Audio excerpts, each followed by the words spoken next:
Hello, welcome to Civil Defense Radio with your host, Preston Schleinkhofer.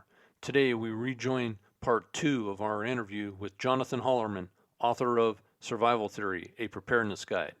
And also we have Todd DeVoe with EM Weekly as our guest host. So let's get on with our show. Absolutely. You don't even have to look that far back. I mean, just take a look at Venezuela today. Just watch the news. The grocery stores are empty and people are starving right now. They're eating zoo animals. And the government's failing. Right. Yeah, and that's we are not the culture. We are not the people that we were. And some, the progressive left say, "Oh, we've progressed so far past this." Not when you count for moral relativism, because the problem with moral relativism today, in other words, everybody's their own God, and there is no right or wrong. You could be all right. Trying to steer clear of politics here. So the problem with that scenario is that only works in a very disciplined, lawful society, like police-driven society. You take that mentality that most people have today, where people are, well, we're all generally good, and my decisions are mine, and then you put them in a lawless society, post-collapse society where there is no law and order, and everybody gets to make their own rules. I mean, we're essentially the Vikings at that point. I mean, it's the guy with the biggest club that's going to eat the most food, and that's where you end up. And we got to be careful here, because I talk about this stuff all the time, and a lot of people, even in the emergency management industry, even in the prepper community, they tune out. When you fear, they say it's fear mongering. You're just trying to scare people. And, that's a big thing with even the government, the people trying to get the grid hardened to this. They don't go this dark, right? They don't talk about the things underneath the covers because it'll freak people out. People be like, ugh, and they just tune out and they walk away. That's a problem. That's a major problem, because if you want to wrap yourself in a nice warm blanket of a false sense of security, you're not helping yourself. You have to face the truth, and you have to face the reality of there's another prepper fiction author, he was given an interview, and there's a lot of things that I read, I'm just like, man, this guy has no clue. I mean, some of the stuff these people write about, I'm like, what are you talking about? Like, that's the idea that 5 days after collapse, you're going to still be able to go to the store and get food. And people are going to stand in line. There's going to be a police officer there that lets you go in and buys up to $50. Like, that's insane. No. First of all, 5 days after the collapse, when there's rioting and looting, that police officer ain't standing there. He's going to be taking care of his family. Yeah, that grocery store manager that makes maybe $12 an hour, that has no idea, that doesn't have any corporate stock in that store. If you think they're showing up to work on day 5 to make sure nobody steals food from a store they have no vested interest, it's just like, anyways. But that's true, because again, a lot of people don't take that same information like, okay, well, society will fall apart. They don't realize that the government and the military will fall apart too. I have documents on my website showing 99% of the U.S. military installations are wholly reliant on civilian electric grid. There is a report trying to get small nuclear reactors for each base so they can be independent of the civilian power grid. And we're talking about technology that is going to be here for the next 15 years. And they're not paying for it. It's not going to happen. But right now, all people don't know. I mean, outside of our nuclear missiles in Omaha and Cheyenne Mountain and the secret stuff, everything is relying on civilian electric grid. You lose a civilian electric grid, our military, the report tells Congress, there's a report to Congress that says after 24 hours, we will not be able to function. We will not be able to respond to societal unrest. We will not be able to. The military can't function without electricity either. That's the craziness. And so you sit there and like, well, they'll feed them. There's only so many MREs. Yeah. And, in Hollywood, you always see those box trucks coming down, and they're passed out MREs out of the back of it. Man, if you believe that's going to happen, I got oceanfront property here, so I'm going to tell you. Yeah. Like, if any military MREs or government MREs, they're going to the soldiers, right? But those are going to run out really fast, too. Those are going to run out in a matter of weeks, maybe months. And you have all of these young kids I was one of them. Better. Yeah. All these young kids, they're on a base which is semi-secure, and they're hearing reports a weekend of literally cities burning to the ground, like just on fire, rioting, looting. How many of those kids are going to stay on base? They're going to have the perimeter fences of the military installations are going to look like Swiss cheese, with all the kids going home to check on mom and dad, or their girlfriend Susie, or this idea that because a lot of the continuity of government, continuity of military, I've read a lot of these plans, the DHS plans, they all rely on effective leadership, communication, and most importantly, feeding. You take these kids, you don't feed them, They're and gone. then they have no idea what their parents, what's happened with their parents, their wife, or their kid. They're gone. Same thing with hospitals. Hospitals, they've got, I think whatever they mandated, 48 hours of backup power, diesel backup. Yeah, 48 hours. Correct. That's about what's going to be. And I think most doctors and nurses are required, 19 hours to stay on 19 hours past their shift, or 18 hours or something. Well, here's once they go home, Jonathan, they're never coming back. They too, the police officers that are supposed to take up the next shift, they're never going in. They're staying home to protect their families. Right. Jonathan, we a contingency that we have specifically for disasters, and talk about earthquakes again, that's a grid down situation. Yes. We're looking at a 40 to 50% reduction in our force due to the fact that people can't get here. Number one, if it's an earthquake, or two, they have to check their family first, and then they'll come to work. And then the other thing too is we say I would challenge you on that, brother. I would. And even in a case of an earthquake or something, if you look at we've all seen the pictures of Hurricane Katrina, what happened to people down there. We've all seen pictures of the rioting and looting. You're talking about the LA riots. I think if you only lose 40% of your force, like you mentioned, they have to go home and check on their family first. Do you think they're going to leave them? If there's rioting and looting in the streets and people are rioting or whatever, do you think your emergency managers? I'm just trying to be realistic here. Do you think they're gonna but I gotta go into work? I don't see it happening personally. that's kind of my point. Not denigrating anybody. I'm not denigrating police, firefighters, hospital workers, military. They're humans. I think a lot of people, especially the government, federal government, and the military, they look at their soldiers and their troops and their people in their organization as pawn pieces and numbers. Move around the board, fix this, plug this hole, do this, do that, not realizing that those are human individuals, human emotions, and human psychology. And when something really bad happens, I'm not talking about a minor thing, but if something bad happens, I don't think you can rely on very many of those people showing up. Anyway, sorry. That's where I would disagree. I think the reason why FEMA doesn't address these serious grid down situations is because if they did, they would own it. They would own every aspect of it, and they don't want to own it. The federal government doesn't want to admit it, and so they don't want to own it. And so it is up to every individual, family, neighborhood, and community to prepare for emergencies. And 100%. Let me jump in. You are 100% correct. DHS has been talking about putting a EMP, grid down continuity, government plan together for 4 years, and about every 2 years they release a paper saying, and we are now going to officially start working on the plan. It's basically what it says. There's no plan. So, and I have always said, because people, will be like, oh, well, what's the government going to do? What are they going to do? And I try and tell people, they can't. There is no possible, it's absolutely impossible to feed 350 million Americans with no electricity. You cannot do it. I don't care who's running the show. I don't care who's running the show. You can't do it logistically. You just can't. So what's going to happen is these government officials are going to end up in, some underground cavern with their families and food, and they're going to ride it out till 90% of us are dead. Then they're going to walk back out and be like, hey, let's start rebuilding. Yeah, let's start rebuilding this. This is now my kingdom. They've all gained 15 pounds, and we're all looking like Schindler's List. We're going to be like, yeah, buddy. Yeah, don't trust the fat guy in a scenario like that. Anyways, no. So No, you're right. So I tell people all the time, in a grid down scenario, it is a society and it's a culture killer.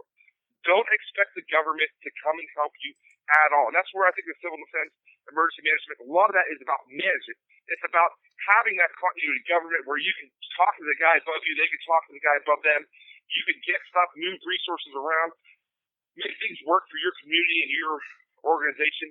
But if there's no communication, there's no food infrastructure, there's no diesel for your backup generators ever going to become. At some point in that scenario, you got to be like, there's no point. And I've done this. So right. I actually met with the mayor who was prior in the civil defense emergency management. I'm not going to say what name of the town because he paid for me on his own dime. Right. It didn't come out of the county budget. But sat down and we spent 2 days game planning. 2 full days. He was like, I read 1 second after. It freaked me out. I want and we're talking about a town of less than 1,000 people, little village in the mountains, right? He's like, I want that to be us. I want 1 second after to be us. And I told him, I said, well, first of all, I said, I love William Forstchen. It's probably one of my favorite books, 1 second after in this genre, right? It's amazing. There's a 900-pound elephant in the room because there's a big time gap there from like week 3 it jumps to like the following spring. Yeah. They never explained how they fed 500 people through the winter. They just didn't. And the thing is the average human eats 2,000 pounds of food a year, a metric ton. In other words, that town of, what was it, Black Mountain? Yeah, Black Mountain, North Carolina. Yeah, that town, that mayor, I forget the head guy who was running the show, not the mayor, it was whatever his name was. He would have to bring in 2 metric tons, essentially a dump truck of food. He would have to supply a dump truck of food to that town throughout the entire winter. With no prior planning, no anything. You would have to supply basically a dump truck full of food to your town every day till you were able to get your next spring where you're able to grow your crops, not even when you start planting, but when they, harvest time. And that's the problem. And that's where we came to with this. I mean, there were things he could organize. There were farmers. There was a lot of beef industry in the area. But at the end of the day, it's that initial gap from day 1 of collapse till day at least 60 when your carrots and tomatoes start growing, assuming the collapse or the grid down came in the spring where you immediately start growing. You've got 60 days of food you got to supply your people for. And that's what we came down to, that there's no way to maintain order, because I told him, I said, here's the deal. You can, keep your police force fed, you can keep your emergency responders, your hospital people fed, but at the end of the day, if you've got an entire town of starving people, they're going to be beating each other to death for, a blade of grass. Right. You're not going to be able to maintain order, and the only way to do that would be to basically become a warlord and have, cut people's hands off for stealing a loaf of bread type stuff. And I don't even know how you do that. So I'm not going to ever write a book, How to Be the Best, Most Ethical Warlord. I don't know how to wrap my brain around that. So my solution is you can only prepare for yourself and your family, right? Right. And all my survival retreat planning and probably 50% of my clients had existing survival retreats, and I can tell you right now, the number 1 problem. So the number 2 problem is location. Most people build a survival retreat, or it's like I show up, I'm like, I can see your cabin from the road. That's a problem. That's a big problem. Yeah. So, other than location, be too close to a big city or so on and so forth, the number 1 problem I see is food. Okay? So even in the prepping community, even in this industry, I think of all my clients, maybe 2 times as much food as they should. Almost every single client, I have a questionnaire, they fill it out before we start working together. Right. I ask them how much long-term food they have. I can almost guarantee you, 99% of the time, it's about 40% of the amount of food they think they have. Because almost all of them have bought a year's worth of long, freeze-dried food from Wise for a family of 4. I'm like, Yeah, have you ever looked at the calorie count of that? Yeah, exactly. That's huge. They sell that based on serving sizes, and they're banking on 800 calories a day. A food at 200 of those calories are a sugary orange drink. Yeah. So, one of the things that I've learned in my studies is you have to be able to survive through 2 growing seasons before you can really say that you're on the grow, because there's a lot of trial and error that happens the first year, and even some in the second, but those 2 will be the practice sessions, and once you get to that 3rd growing season, then you should be doing well. Do you agree? Yeah, I agree. So I say at a minimum you need a full 1 year food supply. That's basic bare minimum for most of my clients. Again, I mean, let's be honest. I mean, most of my clients have the money to do this. I'm not saying that you're sitting with, well, if you're single, you should be a fork because you don't need that much food. But so you need to have at least a year, because, like you said, you have to make it through the first growing season. You will learn a lot through the first growing season. I think a lot of people are going to grow about a fifth to a tenth of the food they need to make it through the next winter. So if you need some of that food that summer and that fall, and that'll offset some of your year's worth of food storage. And I'm kind of hoping that a 1 year food supply mixed in with food from the following growth season will get you through the following winter as well. Because coming back to gardening. I live in a town like 800 people. It's a huge farming community. It's right. all farmers, and a lot of people do garden here. But I'm like, okay, so what happens when you get powdery mildew on your squash plants? Oh, you run down to the hardware store or the nursery and you get some spray to spray them. What happens when you get cedar rust on your trees? You go, what happens when you get Japanese beetles? You go and you buy beetle bags, or you might grow food today, but you've never lived off it. It's never been life or death growing that food. And right. It's always been like, my tomato plants didn't really grow this year. And in a class scenario, it's like, you died, Yeah. You didn't grow the food you need to grow. Well, it's not, we'll go to the supermarket and buy it. So this idea that, and I don't know if you garden, sir, but gardening, it's hard work. It's not like kindergarten where you put the seed in the styrofoam cup and you put it in a little water and then right. you get like a forage shoot. Yeah. That's not hard to get the shoot.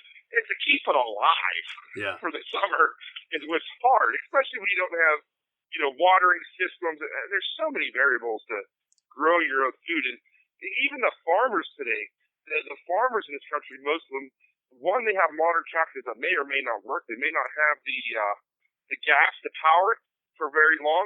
Right. They may not have the gas or diesel to run that tractor. A lot of the implements, the mass scale farming that's done today isn't going to, it's just not going to work. Yeah. And then the other side of that is every farmer, I grew up on a farm, every farmer I know buys their seed for planting at springtime. Right. Yeah. Every year, right before planting. They don't have seed vaults in their barns somewhere where they're storing up seed for 5 years. Right. So, depending on the time frame, you've got, if the collapse hits that 1 week in between when they bought their seed and they put it in the ground, we might have a shot. But if it's outside of that 1 week, as far as mass feeding people, anyway. Yeah. Well, it was great. I wish we had more time. I would like to get into the final chapter of your book, where you talk about the spiritual aspects of being prepared, but we'll have to save that for another time. So, Jonathan Hollerman, it's been a pleasure, and I'm again a big fan of yours, and I hope we can get you back again on our show sometime in the near future. I'd love to come back on. If anybody wants to follow me on social media, you can find me on Instagram at GridDownPrepper, on Facebook at Jonathan Hollerman.